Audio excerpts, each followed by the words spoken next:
I was recording myself. I am the victim of my podcast daughter. Victim. Darn right. You say it, Alex. That is not Alex. That is Atlas. That is a cat. That is also Munch. That is also a cat.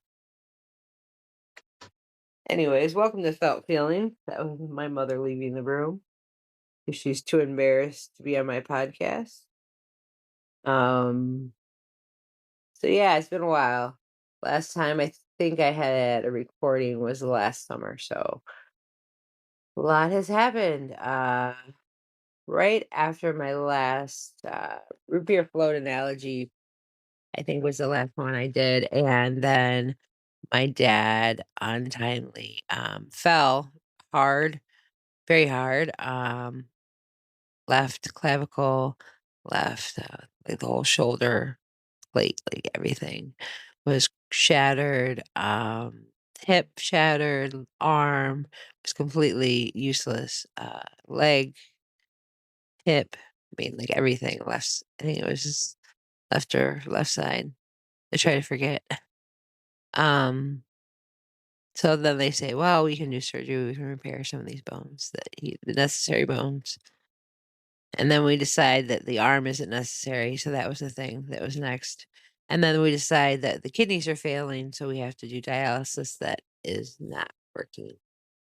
So I had to make, as his only next of kin and only surviving child, I had to come up with a plan. And the plan was to graciously let him go out how he would want to go out alone and uh, surrounded by people that love him before he passed. So hospice was our thing. So thank you to Northwest Ohio Hospice in Barrysburg. And he wasn't there very long enough for them to braid his lovely long hair and cut it off in true fashion for me. I know it seems weird, like I have human hair, but it makes me feel closer to him when I hold his ponytail. It feels like a part of him is still with me. And his ashes are in a necklace, and it makes me feel like a part of him is still with me. So, okay. So that's August. He falls in August 15th. He dies September 1st, 210. So his football number was 10 in high school. And I believe 2 is what he always thought that, like, is, 2, he would always say, 222 or too good or 222. I don't know. It was this weird, like, kind of like we were like, hey, dude, or duder, that was kind of like their thing and their era. So my dad was the captain of the football team. He was prom king. As one person said at his funeral, he's the man. And all I saw was a frail man at his last years and a schizophrenic father, a loving father, but a schizophrenic father my whole life. I mean, like when I was younger, it was like embarrassment. It was like, oh, my dad's different. I need to fix him. Was like my teenage years. I'm going to become a psychiatrist. I'm going to fix him. I'm going to do all the research papers. So I just became a career college student, I think. I never really got a degree, but went to school for like 4 or 5 years on and off, like part-time, half-time, part-time, half-time. Getting 4.0s, yay. And never graduating, never succeeding, never being able to handle a job because I have a thing that came from my mom's side and obviously my dad's side too, or it wouldn't be as a parent, is my temper and the idea of secrecy and the idea of spitefulness. Like those are like our generational curses. Like the alcoholism, the addictions, the abuse, the retroactive abuse, just like the, like, surviving, trying to just be cool, but actually Munchie, stop.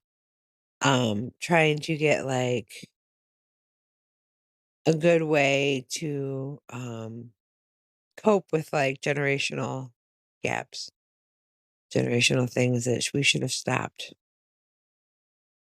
And so, like, I was embarrassed by my dad, and then I think now I have a 20-year-old.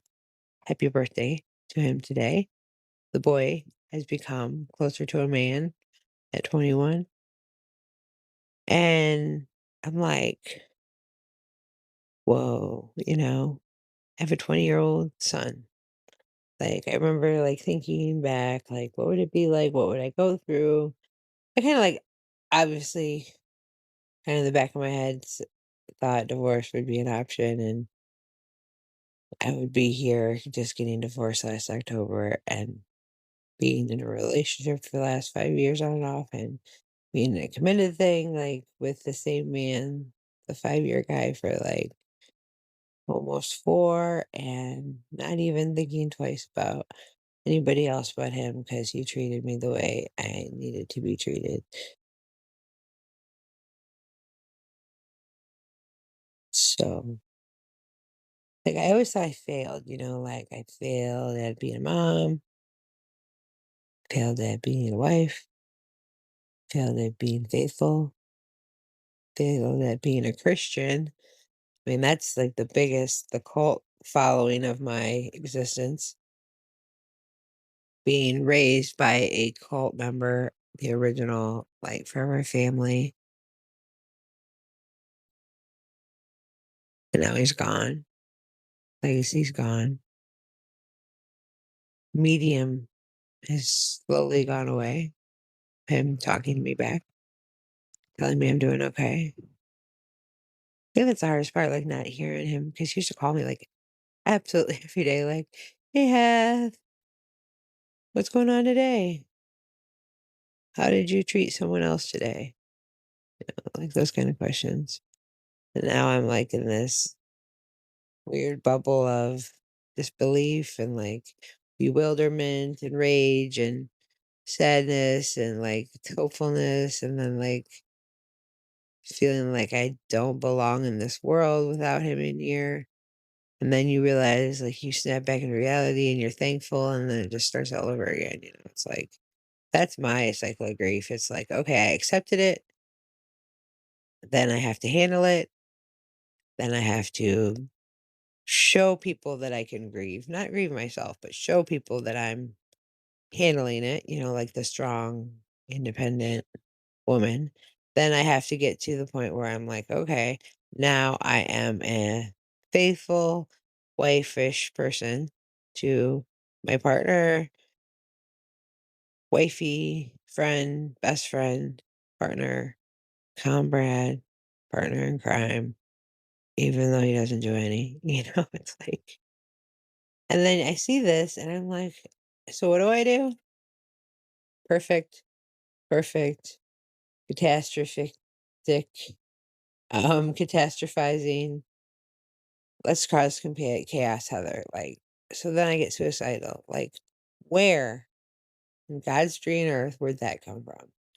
Oh, maybe mental illness, maybe just me just being nuts, maybe like an attention seeking thing, but it wasn't this time. It really wasn't.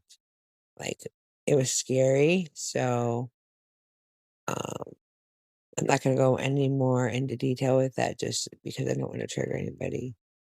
It was just like, it was so good that instead of waiting for the shoe to drop like I normally have to do, like, and wait and then anxiety will edge because my life has been so chaotic, that it's like, "Oh, I'll just create my own, make it easier, just solve the problem by creating the problem." And that's, like, what I did over these last, like, 5, 6, 7, 8, 9 weeks, 10 weeks. And I see, like, the patterns of, like, just catastrophizing and abandonment and attachment and this whole, like, fight or flight, and fight or flight, and fight. I mean, it was, like, all boom, boom, boom, boom, boom, boom, boom, because trauma sucks. Trauma sucks.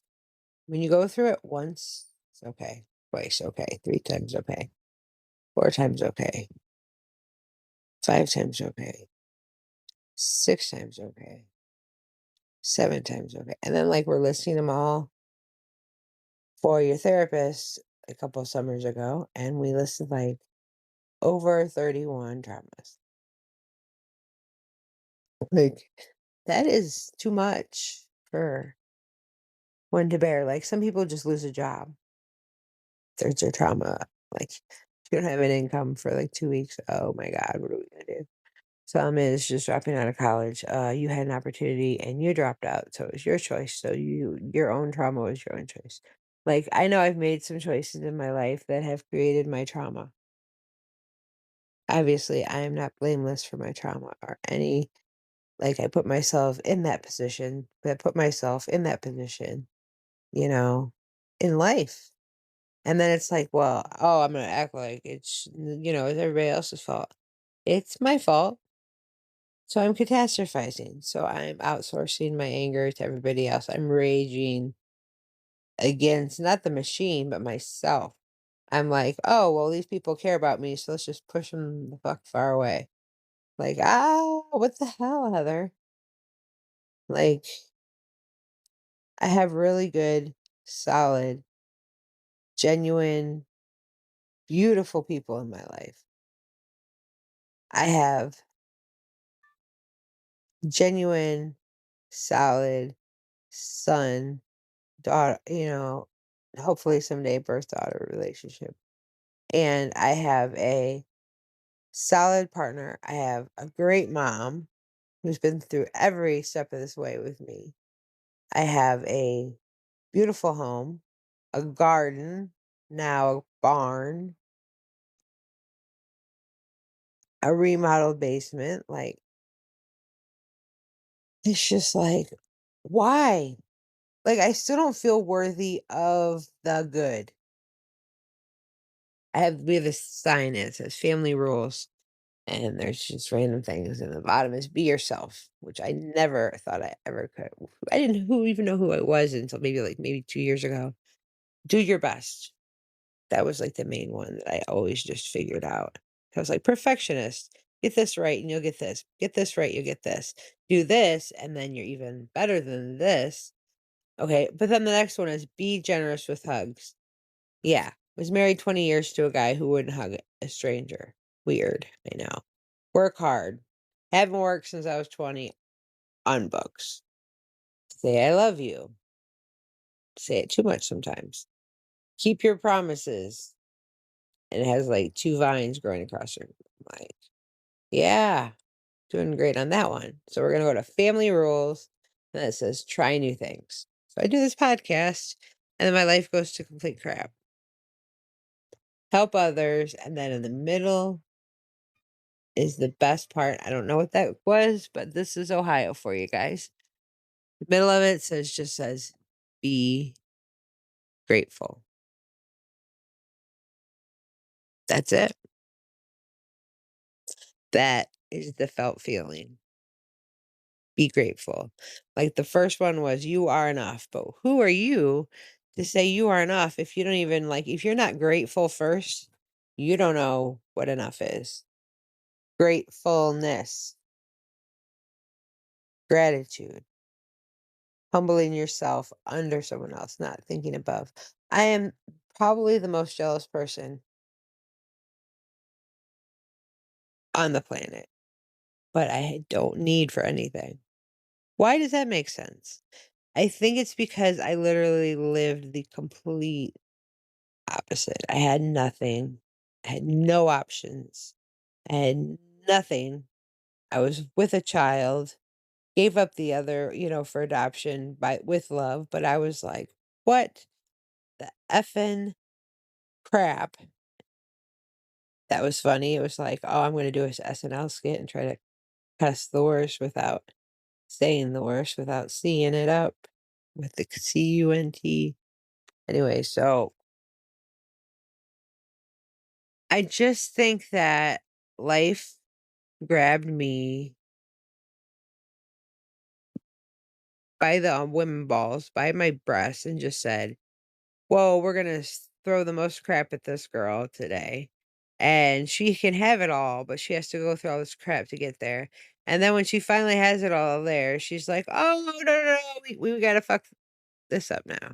It's like, "What?"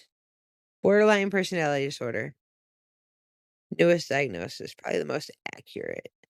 ADHD kinda like, shuffles from that, like, that neurotypical brain and the autistic brain that my boyfriend has, like, pretty obviously at this point. But it was like, wow, I was so out of control as a what was first explained to me as manic depressive disorder. It's like, there's no such thing as being not be too happy. Oh, I can do too happy. And I did too happy too many times where the reality was not happy. The reality was hurting people. The reality was just screwing up my children's lives, screwing up my own life mostly. And I'm the one that's in charge of this. You are in charge of your life. You can blame your parents, you can blame your partner, you can blame this, you can blame your cat, you can blame your dog, you can blame the planet, you can obviously blame God. That's the main one that everybody wants to blame, the creator. Or your that's why the parents is the second, and then your partner's the third, because they're the only one that really is there for you. So the fourth is like your children. So like they're like a part of the partner. So and then like your pets, they're just innocent little creatures that you take care of. So children, part of the original. And then you're like, I'm gonna kick a tree, or I'm gonna do this, or I'm gonna punch a brick wall, or I'm gonna put my arm against a freezer, or I'm going to, you know, go in front of a church and act like a complete hypocrite, or I'm gonna go in front of a church and try to think that this is the thing and it's really not. And then you're like, whoa, whoa, whoa, whoa. Rewind. And like this cult crap that I went through as a young kid, how I had my first diagnosis, all this crap. Like everything leads to the crap of this organized religion. We don't have to tax anybody, so there's no regulation. Regulation of these churches. Regulation. Anyways. So you are enough. You are blessed to be in a world full of gratitude. Peace out. Season 2, this is what it's gonna be about, grief and, like, just dealing with life. I am on Spotify. I am on Apple Podcasts. I am on YouTube. I am on Spotify. I already said that, but that's my main hosty. He's my hosty with the mosty. Spotify. And then we got some little bit iHeartRadio in there, right? So you can find me pretty much anywhere. Felt Feelings Podcast. Peace out. I want to say a little moment of silence for Bob from the Bob and Tom Show. My mentor, the man that worked hard to get where he was, the man that was like, wow, I didn't even have to retire to get this Hall of Fame. Now I'm retiring. Like, balls to the wall, man. Moment of silence.